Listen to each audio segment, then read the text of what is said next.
Investigators shared key update on the deaths of Gene Hackman and his wife. Here's what we learned.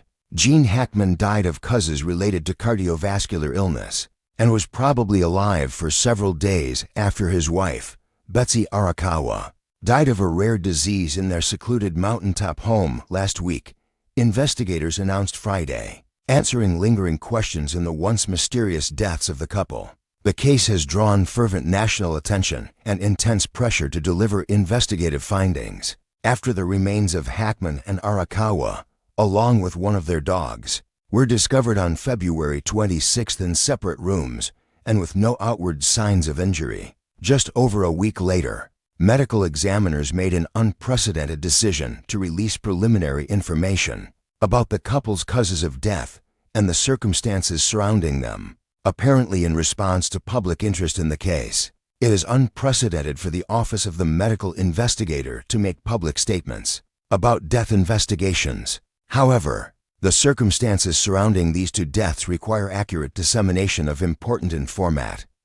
New Mexico Chief Medical Examiner Dr. Heather Yarrail said Friday, the bodies were discovered by two maintenance workers who glimpsed the remains through the windows and called police. Hackman's body was found near the kitchen, and Arakawa was discovered in a bathroom with pills scattered nearby. The condition of the remains, decomposing and partially mummified, as well as new evidence from Hackman's pacemaker suggest that the couple had been dead for several days, possibly weeks. Though officials were able to shed light on the moments leading up to the couple's deaths, it is still unclear whether Hackman knew that his wife had died inside the home, or why their dog had been shut in the crate where its body was found. The investigation is still ongoing. Here is what we learned Friday. Autopsies revealed that Hackman and Arakawa both died of natural causes, though their deaths are attributed to different causes and could have happened several days apart.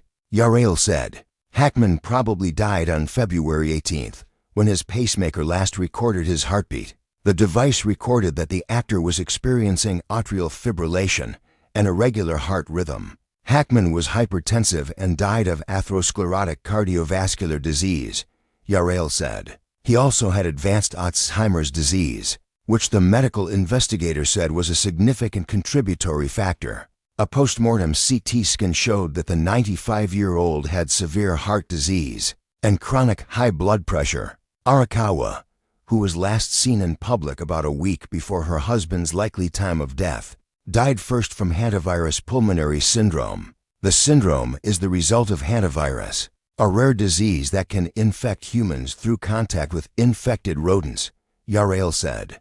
The pills found near Arakawa's body were thyroid medication that had been prescribed to her and are not related to her death, Yarrail said. Neither of them had any internal or external signs of trauma, the medical investigator said.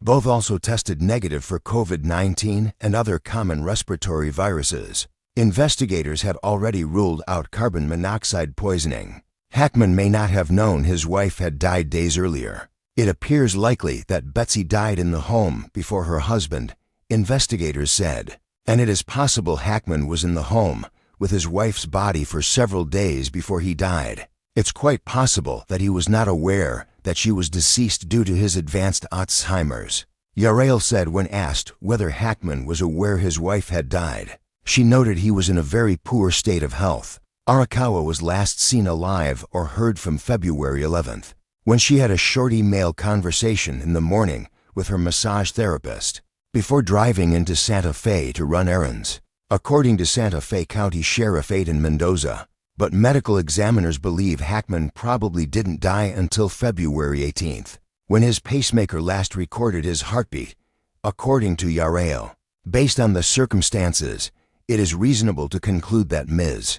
Arakawa passed away first, she said, on February 11th, between about 3:30 and 5 p.m. Arakawa was seen on surveillance cameras visiting a Sprouts Farmers Market, CVS Pharmacy, and a pet food store in Santa Fe, Mendoza said. At 5:15 p.m., her car entered the couple's gated subdivision using the remote control assigned to Arakawa. The sheriff said. She was not seen again. Investigators have yet to access Arakawa's phone records, but they found she stopped opening her emails sometime on February 11th. There was no additional outgoing communication from her or known activity after February 11th, Mendoza said. Investigators have also found no signs Hackman was communicating with anyone. Arakawa had contracted a rare disease, though it is unclear how Arakawa contracted the hantavirus disease that led to her death. It is possible she had been ill for weeks before she died, Yarale said. Symptoms of hantavirus can take up to 2 months to show up after contact with an infected rodent, often starting with fatigue, fever, and muscle aches. Within a few days, the symptoms can develop into coughing and shortness of breath. A hantavirus infection can cause hantavirus pulmonary syndrome, which Arakawa had before she died, the medical investigator said. The syndrome can severely affect the lungs. Hantavirus most commonly is contracted through deer mice in the United States, especially when exposed to their urine, droppings, and saliva. According to the U.S. Centers for Disease Control and Prevention, it does not spread from person to person. New Mexico has confirmed 136 infections of hantavirus over the past 50 years, nearly half of which were fatal, according to New Mexico State veterinarian Aaron Phillips. Once learning Arakawa had tested positive for the disease, health officials searched the couple's property for signs of rodents, Phillips said. They found that the risk of exposure inside the home was low, but they did find evidence rodents had entered other structures on the property. Investigators are tying up loose ends with dog, cell phones, although investigators are confident they have pieced together much of the circumstances of the couple's death. The investigation will remain open as authorities tie up loose ends, Mendoza said. This includes obtaining data from Hackman and Arakawa's cell phones that could shed light on their locations or other communications they had before they died, the sheriff said. Investigators are also awaiting the necropsy results from the couple's dog, Zina, who was found dead in a crate in the bathroom near Arakawa's body. The couple's dog had undergone a medical procedure on February 9th, which may explain why the dog was in a crate, the sheriff said. Asked whether the dog died of starvation, the sheriff said it is a possibility, but investigators don't know. Authorities have said the couple's other 2 dogs were found alive and had been able to go in and out of the house through an open door. Still, the sheriff does not think any significant revelations are left in the case. I think a lot of the questions have been answered, Mendoza said. We are waiting on the cell phones, but it's very unlikely that the cell phones are going to show anything else.